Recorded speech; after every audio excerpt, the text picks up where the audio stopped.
அனைவருக்குமே வணக்கம். சற்று முன் கிடைத்திருக்கக்கூடிய ஒரு மிக மிக முக்கியமான செய்தி ஒன்று வெளியாகியுள்ளது. சற்று முன் அமைச்சர் செந்தில் பாலாஜி வீட்டில் திடீர் ரைடு 40,000 கோடி சிக்கியது. இது மாதிரி செய்திகள் வெளியாயிருக்கு. இப்போ பார்த்தீங்கன்னா திமுக சார்ந்த அமைச்சர்கள் வீட்டில் அதிரடியாக ரைடுகள் நடந்துட்டு வருது இல்லையா. நேற்று பார்த்தீங்கன்னா அமைச்சர் துரைமுருகன் அவருடைய வீட்டில் திடீர்னு பார்த்தீங்கன்னா துணை ராணுவத்தோடு பார்த்தீங்கன்னா களத்தில் இறங்கி இடி அதிரடியாக ரைடுகள் நடத்தியிருந்தாங்க.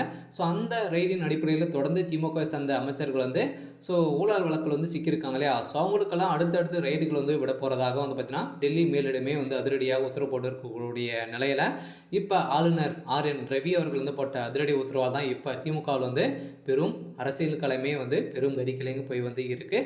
இதை பற்றி இந்த வீடியோவில் பார்க்கலாம். அதுக்கு முன்னாடி நம்ம சேனலுக்கு இப்போ தான் நீங்கள் முதல் முறையாக வந்திருக்கீங்க அப்படின்னா மறக்காமல் நம்மளுடைய சேனலை சப்ஸ்கிரைப் பண்ணி சப்போர்ட் பண்ணுங்கள். வாங்க வீடியோக்குள்ளே போகலாம். பார்த்தீங்கன்னா அமைச்சர் செந்தில் பாலாஜி அவர்கள் ஏற்கனவே சட்டத்துக்கு விரோதமான பண பரிமாற்ற வழக்கில் சிக்கியிருக்கார் இல்லையா. அவருடைய வழக்கிலும் நிலுவையில் தான் இருக்குது. இதை தொடர்ந்து இப்போ அமைச்சர் துரைமுருகன் அவருடைய வீட்டில் நடத்திய சோதனையில் எக்கச்சக்கமான பணங்களும் போலியான டாக்குமெண்ட்டுகளும் பார்த்தீங்கன்னா இப்போ பார்த்தீங்கன்னா நிறைய சொத்துக்கள் வைத்திருக்கும் அமைச்சர் துரைமுருகன் அவர்கள் பார்த்தீங்கன்னா இப்போ சிக்கிய சம்பவத்தால் இதை தொடர்ந்து செந்தில் பாலாஜியுடைய சம்மந்தப்பட்ட அவருடைய ரகசிய பங்களாவில் பார்த்தீங்கன்னா இப்போ அதிரடியாக சோதனை நடத்திய நிலையில் ஏற்கனவே கரூரில் நடத்தப்பட்ட ஒரு சம்மந்தப்பட்ட நிறுவனங்களிலும் கட்ட பஞ்சாயத்து நிறுவனங்களிலும் பார்த்தீங்கன்னா அவர் அதிரடியாக ஒரு சம்மந்தப்பட்ட அனைத்து நிறுவனங்களும் ரைடுகள் நடந்திருக்கு.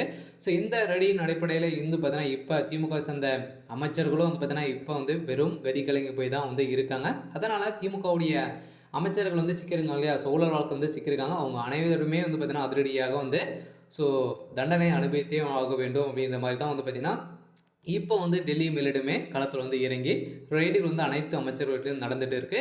இதை தொடர்ந்து நேற்று நடந்த ரைடில் எக்கச்சக்கமான பணங்கள் புழக்கத்தில் இருக்கக்கூடிய நிலையில் இப்போ செந்தில் பாலாஜியுடைய சம்மந்தப்பட்ட நிறுவனங்கள் இப்போ ரைடுகள் நடந்துட்டு இருக்கு.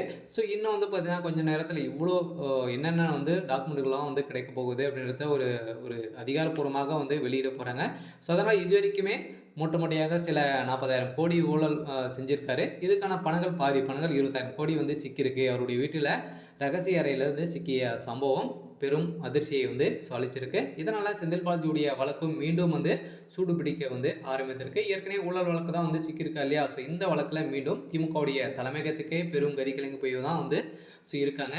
இருந்தாலும் இப்போ நடந்திருக்கக்கூடிய ஒரு சம்பவத்தில் பார்த்தீங்கன்னா முதலமைச்சருக்கே ஒரு 3,500 கோடி பார்த்தீங்கன்னா கொடுத்ததாக ஒரு ஆதாரத்தோடு அண்ணாமலை அவர்கள் வெளியிட்ட சம்பவம் தான் பேசும் பொருளாக மாறி இருந்தது. இதை தொடர்ந்து இப்போ செந்தில் பாலாஜியுடைய வீட்டில் ரைடுகள் நடத்தியிருக்காங்க. இருந்தாலும் அவருடைய வழக்கில் நிலுவையில் இருக்கு இல்லையா. அவங்களே நீதிமன்றமே உத்தரவு போட்டு இருக்கும் நிலையில் தான் இதை தொடர்ந்து அவர் வீட்டிலும் ரைடுகள் நடக்க போகிறதாக ஒரு பரபரப்பான செய்தி வெளியாக இருக்குது.